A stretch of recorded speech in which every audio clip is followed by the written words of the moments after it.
First up, Owen Farrell, England's former captain, was a rugby titan at Saracens. With a £1.2 million contract, his move to Racing 92 in France's top 14 in 2024 was a headline grabber. Fans pictured him dominating the fly-half role, sparking attacks with his pinpoint kicking. But the reality? A far cry from the hype. Racing 92, a club with a history of big spending, expected Farrell to lead them to the top. Instead, by early 2025, they were stuck in 9th place in the top 14. Farrell started strong, playing 8 of the first 9 games, but his impact faded. Some say the pressure of replacing Finn Russell, who'd left for Bath, was too much. Others argue Racing's chaotic setup didn't help. Either way, Farrell's £1.2 million price tag became a heavy burden. By mid-2025, he was back at Saracens, leaving fans wondering if the French dream was worth it. Siya Kolisi, South Africa's back-to-back World Cup winning captain, is a rugby icon. His 2023 move to Racing 92 for £808,000 a year was meant to bring his leadership and flair to Paris. The Springboks flanker had carried his nation to glory, so expectations were sky high. Racing 92 saw him as the missing piece for a top 14 title. But Kolisi's single season in France was a letdown. He struggled to find his rhythm, with the team's mid-table finish reflecting his lack of impact.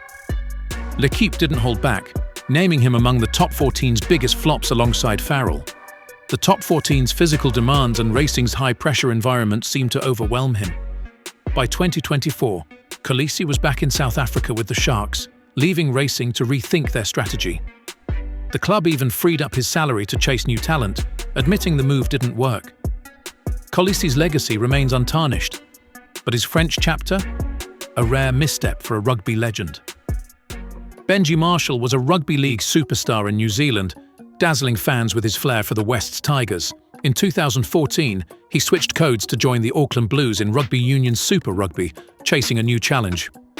The Blues, desperate for a playmaker, banked on his magic to boost their attack.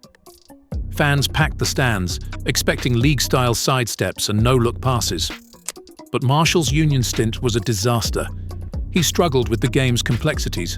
Different ruck rules, line-outs, and defensive structures threw him off. In 7 games, he barely made a dent, often looking lost at fly-half or fullback. The Blues finished near the bottom of the table, and Marshall's confidence took a hit. By mid-2014, he was back in rugby league, admitting Union wasn't for him. The move cost the Blues credibility and cash, proving that even the biggest league stars can't always conquer Union.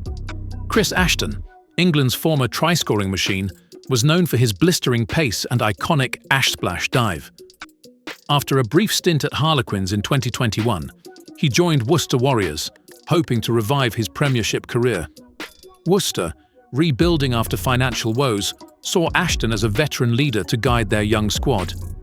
But his time at Sixways was a mess. In just 4 games, Ashton faced a perfect storm of bad luck. A red card against Northampton Saints for a dangerous tackle put him in hot water.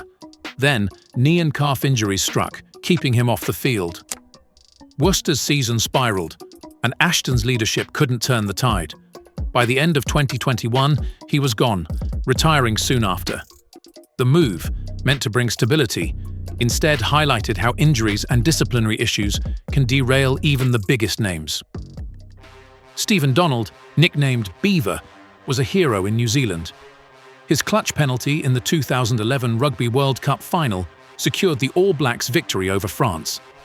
Bath Rugby, a proud English Premiership club, saw a chance to sign a proven fly-half at the peak of his powers.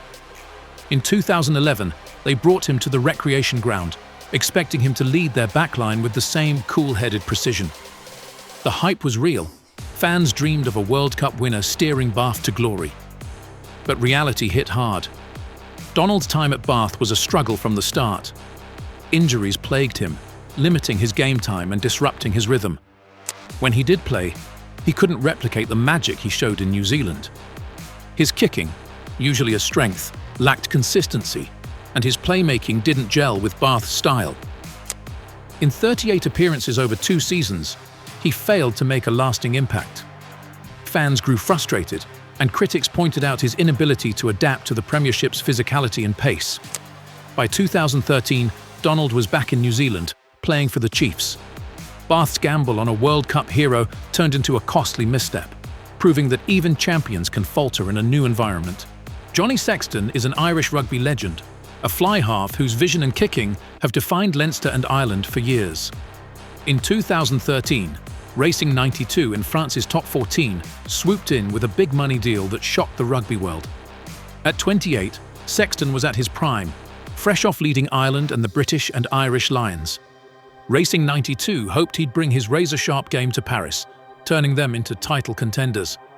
The transfer was a statement. Racing meant business. But the move didn't click. Sexton struggled to settle in France. The top 14's grueling schedule and physical demands tested him, and he faced challenges adapting to racing's coaching style and team dynamics.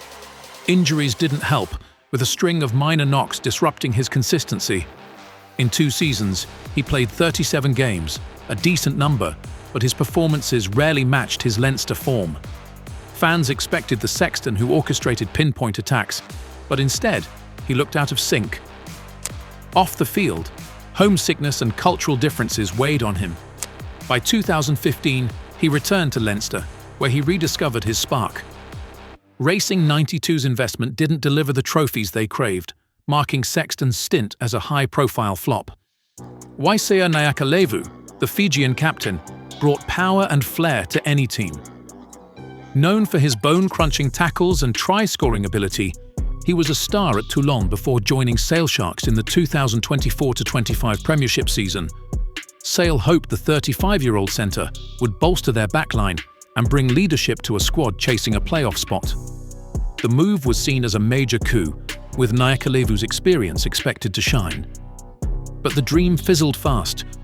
Kolisi struggled to adapt to the Premiership's intensity. His physical style, while effective in bursts, didn't translate consistently against savvy defences. Injuries limited his game time, and he couldn't form the partnerships needed to unlock Sale's attack.